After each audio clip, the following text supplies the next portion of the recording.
Welcome back to another episode of Beer, Bacon, and Bros. Well, we got the full cast here tonight, but as always, it's Adam, Alex, Chris, and Keith. We're going to jump into some MLB trade deadline reactions here, since the trade deadline hit last night at 6 p.m.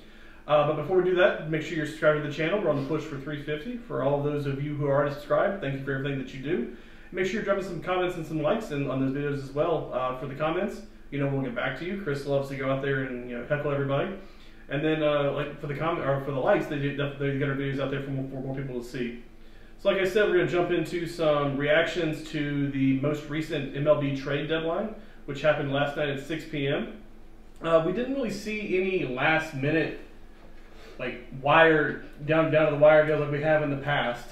Verlander got dealt yesterday afternoon, but it wasn't one of those wire moves. It wasn't like a 555. Right, 559 thing. Yeah. So the Verlander move, definitely, we saw that coming. Verlander and Scherzer both being traded, we definitely saw coming. Scherzer wanted out. Verlander probably never should have signed with the Mets, to be honest with you. But the Scherzer trade does bring in Ronald Acuña's brother into the Mets minor league system. So I mean that's that might benefit them coming up, but I don't know where they're going to play him because they've got so much money tied into Lindor and can't think of the second name. Yeah. So I mean they've already got so much money tied into there. I don't know what they're going to do with it. Yeah, the Mets are paying over $131.8 million to players that are no longer on their team. Okay. Yeah. That's more than 12 teams' total rosters this season. Yeah. Well, but that might be the way you said it's a little confusing. There's 12 teams in the league that have less than that their salary cap is individually their salary cap is less than what the Mets are paying two players on their team. Yeah. So the team, not those 12 combined, but no, just 12 total. Yeah, 12 teams, which makes it even worse. Right. Yeah. But coming out of it, I think some teams that really helped themselves and pushed themselves to be in more of a contention, definitely the Texas Rangers, going out and getting two more legit starters to be on that roster, especially with Eovaldi being hurt and DeGrom just doing DeGrom things and not pitching. Does he even play baseball anymore? No, not really. He shows up for about 10 games and he's gone. I was saying, was he just on somebody's roster? He's on somebody's roster. Wasn't that like Cole Hamels? Yeah, he pitched $20 million. Pitched 3 innings. Yeah. So we know all about that. Yeah. But the Rangers did go out. They went out. They did trade and get Scherzer, and they also got Jordan Montgomery, which everybody here knows from Gamecock Award. Yeah. Our fandom. They go out and get Monty, which I thought was a very good pickup for them, especially with Eovaldi being out and DeGrom being hurt. But what's going to really suck for them is when they get into postseason and into next year, they've got 8 stars on the team. What are they going to do with these pitchers? Some of those guys are going to have to come out of the pen, you would think. Well, I think before we get done, they're going to be coming out of the pen, right? I mean, when you talk about obviously you've gotten 3 starting pitchers to kind of help fill some void there. Andrew Heaney's been another really good pitcher for them so far this season. Martin Perez is one of those guys that can come out of the pen. Heaney can come out of the pen. Yeah, I think Monty could come out of the pen, Stratton. So I think they're going to put Monty in the starting rotation because he's that crafty lefty that can go out and just cut people. Well, he cuts innings as well. I think it's just so funny that the Mets, who have just they know the bane of the Mets' existence have been the Braves right now. Mets fans and just they're so distraught. They hate us that they went out and got a Braves All-Star's little brother. Yeah. The fact that they went out and they got Acuña's brother. Just where it's almost like you can see the Mets front office being like, just fuck it, get us the Braves younger guy. Just get us the Acuña. He's the same guy. He's gonna be the exact same thing. The same. Yeah. I just if you're the Mets, just think about if you had such a rough time to be a Mets fan, dude. Well, not just that, but Scherzer, Verlander, and DeGrom, if they were all 3 years younger and completely healthy for a season, holy shit, what a rotation that would have been. Yeah. But it that just goes to show you that you can't buy a team. Can't buy him at 39 years old, no. So, well, that was their downfall, was paying Verlander $86 million for 2 years when he's 39 years old. Yep. I mean, that's just ridiculous.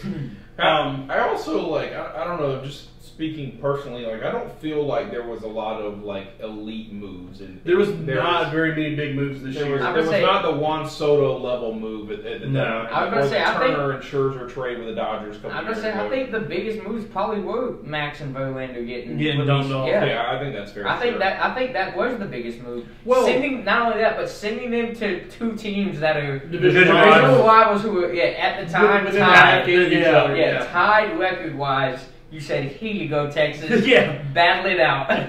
So, I mean, another team that's tried to make big plays, which you're probably getting ready to jump into, were the Angels. They went out and they got Lucas Giolito, who was, before Dylan Cease was the ace for the White Sox. Yep. So, but, I mean, he got blown up today by the Braves, and he got blown up on Friday by the Twins, so, I mean, he hasn't worked out yet. No. So, but they do have a really good young pitcher in Reynaldo Lopez. They came in, and they went out and got Randall Grichuk and C.J. Cron. Yep. So, I mean, they did go out and get two really, Grichuk is a good position player. Cron can fill in at first base or DH. Yeah, and I think that's the thing. That's what they want out of C.J. Cron. They get a bat at first base more than they get a glove. Right. So, I mean, they're definitely trying to do everything they can to keep Shohei next year. Yeah. I don't think it's going to happen. No. I mean, especially if your big move was to get Lucas Giolito, and he's not even the biggest pitcher that got dealt.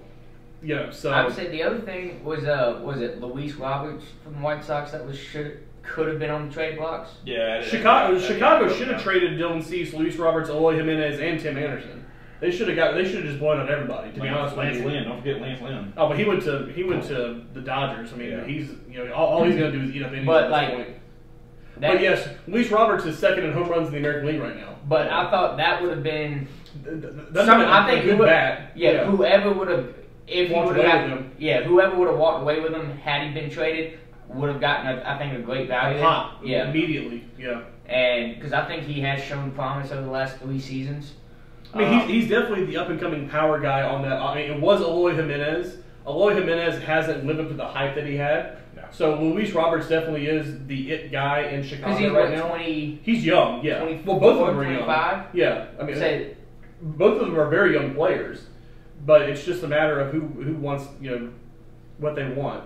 Another team that made some big moves, like you just pulled up, was the Jays going out and getting Jordan Hicks to solidify or boost their bullpen. Yeah, it's an interesting move for me because I just don't know that the Jays are looking at this and saying I got a real shot to walk away into the postseason. But they've been on a really hot streak right now. Yeah, they've been there. So I mean, I guess it solidifies their bullpen. I was really intrigued by the Angels going from sellers to buyers. Yeah. Like really just saying, hey, we're gonna. And I commend them for this, but they put their foot down. They said we're gonna fucking go get people. And we're gonna try and win and get into the postseason this year. So. I commend them for it, but I just I mean, I'm very intrigued by the You almost had to though. You couldn't. You had to try to keep Shohei. They weren't going to get. They were not going to get Shohei offloaded for what they were asking, but they wanted four starters basically. They wanted four top tier pitching. Yeah. For one guy that is coming into free agency. Who's also 30 years old, mind you. I mean, he's also 30 years old. He's not 24. Yeah, he's 28. So I mean, he's an older player. As of right now, now the deadline's passed and teams are pretty much set in stone. Yeah. Who's coming out of the AL? Coming out of the American League, probably. Ooh, I was gonna say Baltimore, but I don't even know if it's. I think at this point, you gotta look at Houston. Houston again? Because you just threw Verlander back in that rotation with Framber, Christian Javier, Jose Urquidy. And that JP France or whatever the young guy they got in there. I mean, that's a nasty 5 rotation, and they have all that talent on the field with Jordan back healthy and Altuve back healthy. Yeah, that would be just like, as much as we hate Houston for how everybody hates Houston and still boos Houston with their trash can shit. Oh, after 2017, it would only just feed the fire that if Verlander goes out there and just all of a sudden it's like Verlander of the past, where all of a sudden he just starts rocking and rolling again, and everybody fuck, it's the Astros. It's gonna be Verlander of last year when he was a sub-2 guy. I would put my money on Texas or Tampa. I do think that Tampa gets back above Baltimore and wins the East. Tampa's definitely got a good team. But if like we've talked about all day, Houston and Texas both being equal in the division, and now both getting these 2 big Mets pitchers. I I would put my money on Texas.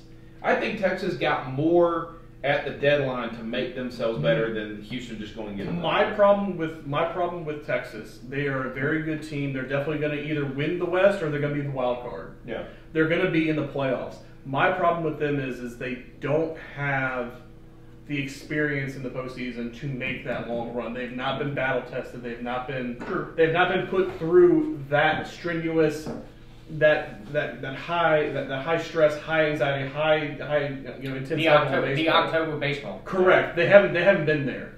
Houston's been there for the last 6 years.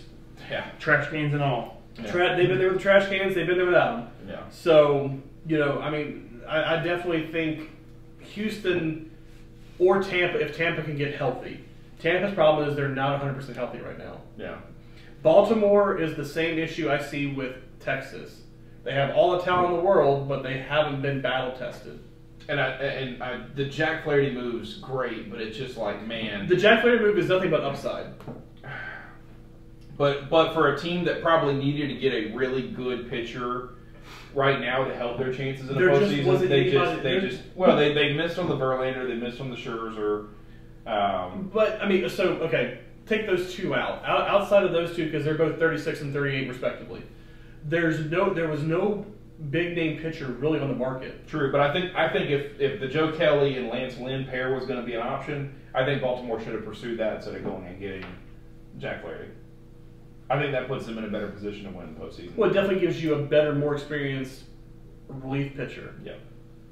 So that definitely would help. Speaking of relief pitchers, I felt like Paul Sewald. Paul Sewald to Arizona that was a sleeper. Really big. That was a sleeper. Great move for the Diamondbacks. That's a statement that we're trying to make the postseason. Like that is clearly a statement for them to go get themselves a real legitimate closer, and they're trying to make a run in the postseason. So, and I think they certainly. Yeah, I mean, it was a huge improvement for them. I mean, that definitely helps them in the long run. Yeah. So and all they really had to give was Josh Rojas. Yeah. Which they didn't really need. Probably give me your most disappointing team that didn't really make a move that probably either should have. So I mean, obviously, we're all Braves fans. We all feel like Atlanta should have made a move for something, whether it was an outfielder to be that DH kind of threat or a starting pitcher somewhere. I think AA sitting and not do, because I think we talked about this off camera. AA sitting and not going out and giving up talent, young talent for a pitcher potentially only having for 2 or 3 months. Yeah. Especially since we're getting Max Fried back and Kyle Wright comes back, I think that that speaks volumes to how he feels about the team as they stand. But I mean, I still would have liked to see them go out and make a pitching change, whether it was going out and getting Giolito or getting Monty. I really would have liked to see them go out and get Monty. I think the Braves fall into that category of it's neither a win nor a loss. Just because it's kind of a neutral play. With the way the Braves are playing ball, you can't afford to give up your batters in a trade or anything like that. So I mean, you can only trade pitchers for pitchers so much before you're just hurting yourself or you're doing a 1-for-1 that just doesn't make sense, Yeah. I think he did the smartest move he could with what he's got, where he's just putting faith in the team that he has, got rid of a couple prospects for starters. So it's like that might be another boost to the players too. That like, hey, he's putting his money on us. Let's go out and win this.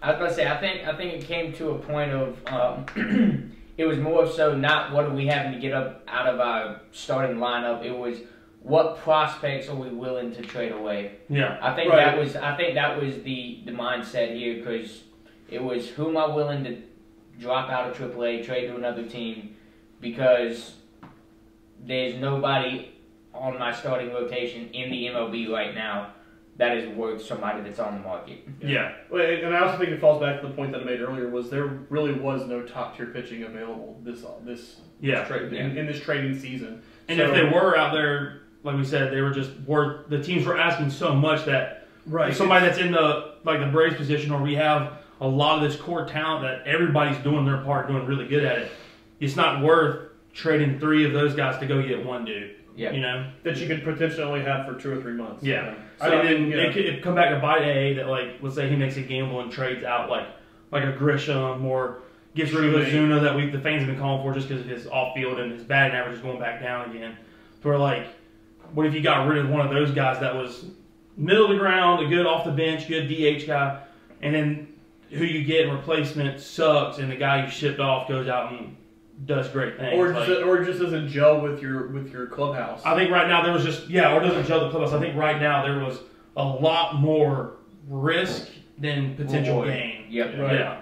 Hit us in the comments. Let us know who you thought had the best trade of the deadline for the MLB and who had the worst, of course, as well. So, as always, we appreciate you. Like, comment, subscribe.